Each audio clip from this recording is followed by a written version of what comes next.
It does not mean that when you know your essence, you cannot enjoy form anymore, that you will say, no more. Maybe some humans might do that.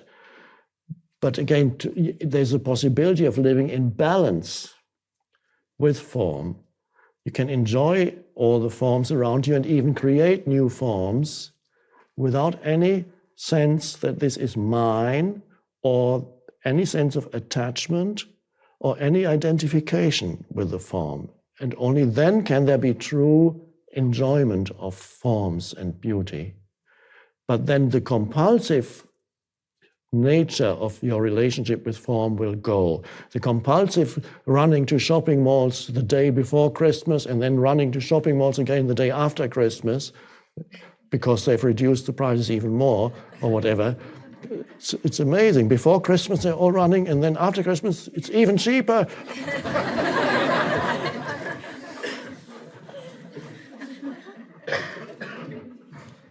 I must have.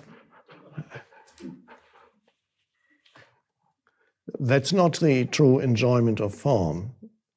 You can enjoy form by looking at a shop window and say, oh, beautiful. Well, what do you want to buy it? No. Or you might buy it and then it's in your house. Oh, it's beautiful, beautiful. And then maybe the next day you arrive and a burglar has been there and it's gone. Oh. And it may only be at that moment that you know whether you were attached or not. Because you might have had it in your home and said, I'm not attached at all. But when you get home the next day and the burglar has taken it, then you'll know whether or not that was true, what you thought, that you were not attached.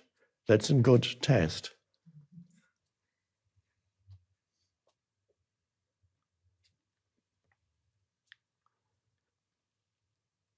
So we need to then, doing and stillness need to be in balance.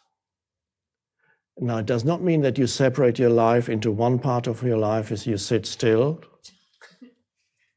and in the other part of your life you run around. That's not the balance. The balance is when the two are fused together. And even while you're walking around the shopping mall, not running around the shopping mall, walking, you can be in stillness as you look around. Perhaps you go with the convention of buying Christmas presents, or maybe you don't. Doesn't matter. If you do, okay, let's see what I can find. Still, bring the stillness into the shopping mall. Let it come with you into the shopping mall. Just to give one example in the North American context. Or the bazaar or whatever, if you're somewhere else. And see if you can, even while your attention flows out, have some attention within. Feel the background of aliveness or stillness. As I always point out, the beginning of that is feeling the inner body. The aliveness within the body, that's the doorway into the formless. You're already moving into the formless. Feel the alive, the body is alive. No, it's alive, it must be alive. But can you feel that it is alive? And that's life energy. It's the bridge between formless and form. And there it is. And then if you can walk around a city, well, here you don't walk, but you drive around. If you drive around the city, can you drive with not too much thinking, just presence? Or walk around in the shopping mall and just look. You bring a stillness in wherever you go. And then when you have to think, you think. You can pick up the phone and say, oh, I found something nice. Maybe should I get this for my mum or dad? Whatever. Bring always the two dimensions. That's the most vital thing. And then you can also look into manifesting, but then the question is, what is it that wants to manifest through this form? It's no longer, this is what I want, the surface I. What is it that wants to manifest through this form? Very different. And you may not know that immediately. There may be a time period when you don't know exactly what to do with your so-called life, which is not yours, just a conventional way of speaking. There may be, for a while, you don't know what to do with your life. And so you just there, being as still as possible, do your whatever activity you're already doing, but bring stillness into it, presence into it.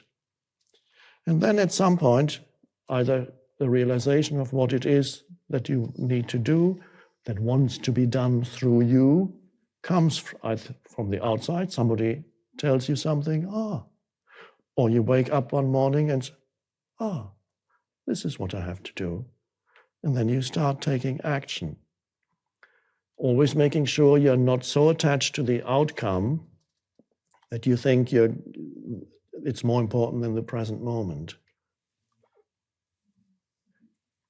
An action can become egoic when you lose yourself. It becomes egoic when you lose yourself in the doing.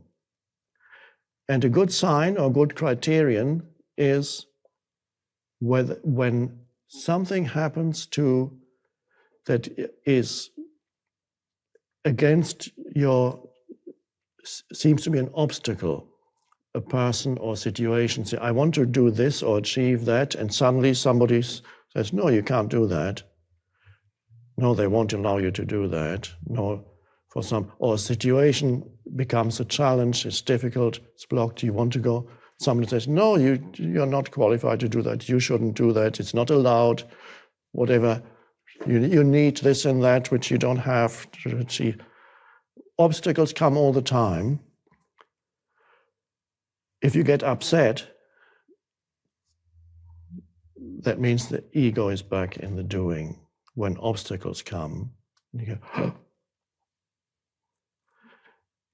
If you're not upset, you're still present and you look at whatever the obstacle is, and you look at it with this penetrating gaze of presence, which is stillness also. You look at whatever the obstacle arises, you bring this penetrating stillness to it, and that is like a light shines on it.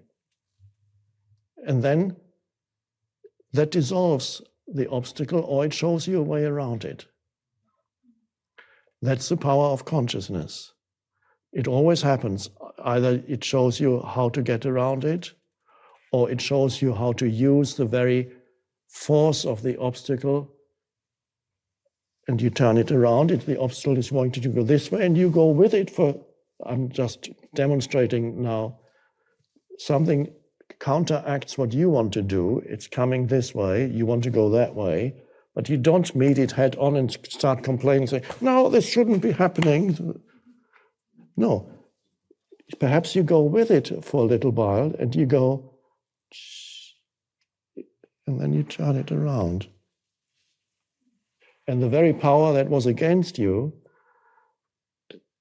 then works for you, and you achieve your goal through that. It happens, and this is the wisdom that comes with non-resistance.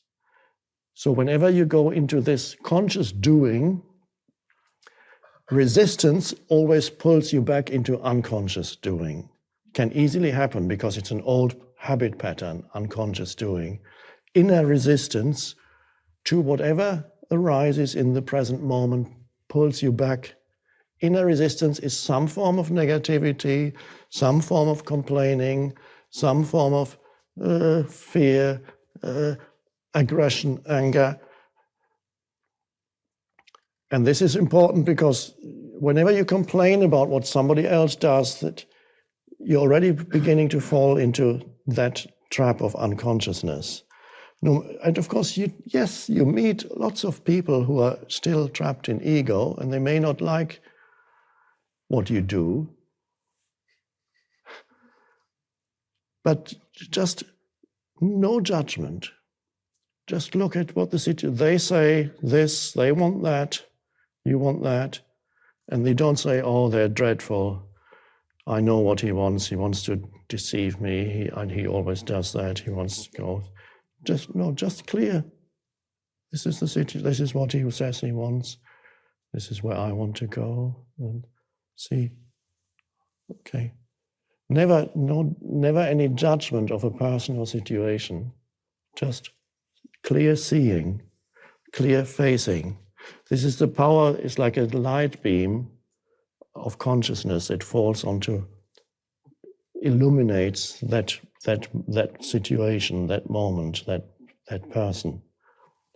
That's the power of consciousness.